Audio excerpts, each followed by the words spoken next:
নমস্কার সবাইকে, আশা করি সবাই ভালো আছেন। এই ভিডিওটা বেশ কিছুদিনের আগের রোজার সময় আমি ইফতারি বানিয়েছিলাম, তো তখন এই ভিডিওটা করা ছিল। তো কিভাবে কি করলাম তা নিয়ে থাকছে আজকের ভিডিও। আশা করি ভিডিওটি ভালো লাগবে। প্রথমেই দেখতেই পাচ্ছেন এখানে আমি আলু সিদ্ধ মাখছিলাম আলুর চপ বানানোর জন্য।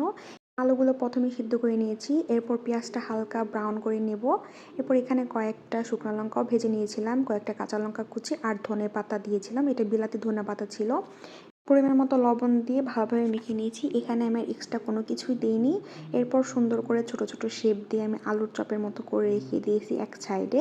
এরপর আমি পেঁয়াজের জন্য এখানে ডাল বাটা করেছিলাম, সেটা আগে নিয়েছি। এরপর পেঁয়াজ কুচি, এখানে জিরে গুঁড়ো, শুকনো লঙ্কা গুঁড়ো, হলুদ গুঁড়ো, মরিচ কুচি সব কিছু দিয়ে মেখে নিয়ে ভালোভাবে ভেজে নেব। খুব কড়া করে ভাজিনি, হালকা ব্রাউন করে পেঁয়াজগুলো ভেজে নিয়েছি। এরপর আগে থেকে যে আলুর চপটা তৈরি করেছিলাম সেটা বেসনের মধ্যে দিয়ে এরপর এটাও ভেজে নিয়েছি। আর বেসনের মধ্যে লবণ, শুকনো লঙ্কার গুঁড়ো, হলুদ গুঁড়ো, জিরে গুঁড়ো ওটা দিয়ে ভালোভাবে মেখে নিয়েছি। এখন ছোলা রান্না করার জন্য কড়াইতে জিরে ফোড়ন দেবো। এরপর বেশ কিছু পেঁয়াজ কুচি দিয়েছি, কয়েকটা কাঁচা লঙ্কা কুচিও দিয়েছিলাম। হালকা ভেজে এখানে একটা পেস্ট তৈরি করে নিয়েছি। এখানে আছে শুকনো লঙ্কার গুঁড়ো, হলুদ গুঁড়ো, জিরে বাটা সব কিছু দিয়ে পরিমাণ মতো লবণ দিয়ে মশলাটা ভালোভাবে কষিয়ে নেব।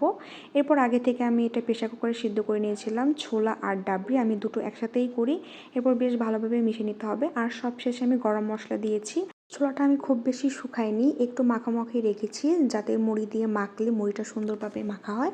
তো আজকের ভিডিওটি এই পর্যন্তই। ভিডিওটি ভালো লাগলে আমার লাইক ফলো করবেন। ধন্যবাদ সবাইকে।